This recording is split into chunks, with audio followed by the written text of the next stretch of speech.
on va revenir sur cette information et sur ces images, ces bombardements qu'on voit ici de loin, mais ça donne une idée de l'ampleur de ce qui est tombé ces dernières heures sur Gaza. On va se demander aussi si l'offensive terrestre a été lancée ou pas. C'est dur d'avoir une confirmation vu la situation. En tout cas, les bombardements, ils ont été particulièrement puissants. Et c'est quelqu'un qui est sur place maintenant, qui va nous le confirmer, Rami Abou-Jamous, qui est journaliste, qui est à Gaza. Racontez-nous, Rami, tout simplement la nuit que vous avez passée, la nuit que vous avez vécue. C'était vraiment une nuit très dure. Ça nous rappelle les premiers jours ou la première semaine du début de cette guerre-là, depuis 2 ans. C'était des bombardements très intensifs. Une intensification de bombardements sur tout le sud et le sud-ouest de la ville de Gaza. Ça n'a pas arrêté toute la nuit. Moi, mes enfants, ils ont sursauté plusieurs fois. Pardon, j'habite dans une tour et malheureusement, à force de bombarder autour de moi, la tour tremblait. Donc la nuit ou bien le noir devient tout le temps orange et blanc même, avec des bruits de bombardement très très très forts. Et en même temps, ça tremblait. On dirait c'est vraiment un tremblement de terre. Et il y a malheureusement, il y a eu 2-3 massacres dans la ville de Gaza, dans le quartier de Sheikh Radwan, dans le quartier de Daraj, dans le quartier de Sabra. Une vingtaine de morts malheureusement ont été tués suite à ces bombardements là, mais c'est aussi toujours cette politique de l'armée d'occupation, c'est le déplacement sous le bombardement. Donc il détruit des immeubles entiers, des tours, pour forcer la population de partir. Malheureusement, dans la nuit, il y en a beaucoup qui ont sorti chez eux. Ils ne trouvaient pas nulle part où y aller. Il y a une partie qui sont allés à l'hôpital Shifa pour trouver refuge ou bien passer la nuit sur le trottoir.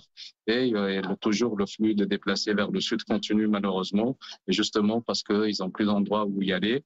Et, tout a été bombardé, même les écoles qui abritaient des déplacés, ça a été bombardé. Les universités qui abritaient des déplacés ont été bombardées aussi. Donc malheureusement, il n'y a plus d'endroit. C'était une nuit très très très très chaude, si on peut dire ça. De chez moi, on sentait la fumée des bombardements et des bombes et des missiles.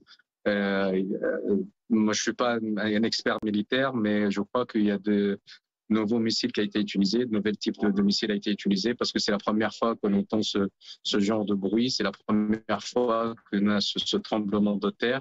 Et à pas de nous, malheureusement, c'est que à force de recevoir des bombes tous les jours, on commence à avoir un peu la distinction. Ce qui s'est passé hier, il y a quelque chose de nouveau.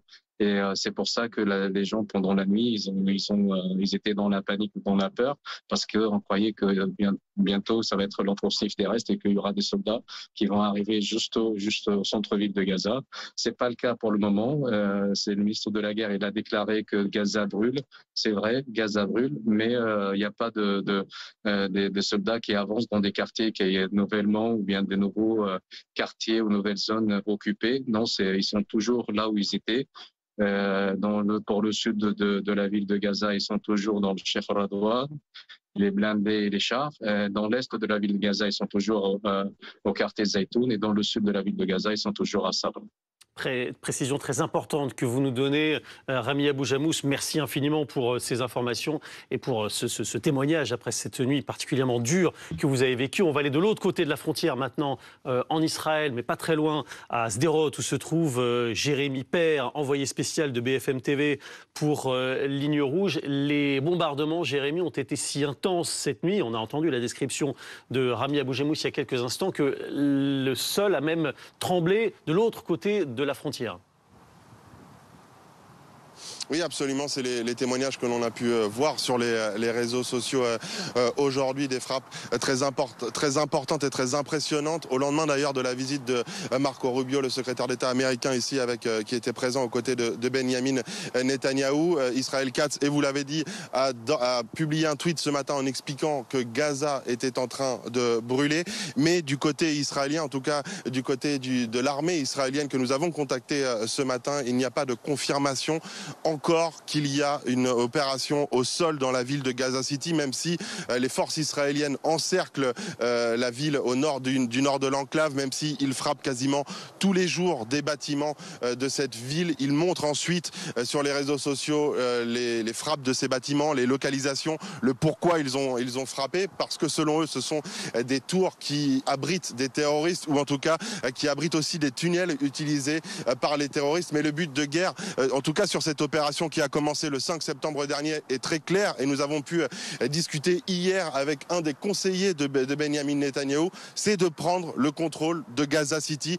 Donc il s'agit qu'une question d'heures ou de jours pour que les soldats de l'armée israélienne rentrent dans cette ville, inspectent les bâtiments et contrôlent donc cette ville du nord de l'enclave. Et Rami vous a vraisemblablement expliqué, mais c'est ce qu'on a pu avoir aussi avec d'autres témoignages de personnes qui vivent dans cette enclave palestinienne. La plupart des habitants de Gaza City sont en train de descendre vers le sud, là où l'armée israélienne les autorise à aller, mais cet endroit est déjà saturé de monde. Il y a des gros problèmes d'approvisionnement, d'aide humanitaire. Ça coûte aussi très cher pour les habitants de Gaza de descendre vers le sud de l'enclave, parce que pour la plupart d'entre eux, ils n'ont ni voiture, ni moyen de locomotion. Ils font donc payer. C'est une situation aussi humanitaire très compliquée pour les habitants de Gaza en ce moment.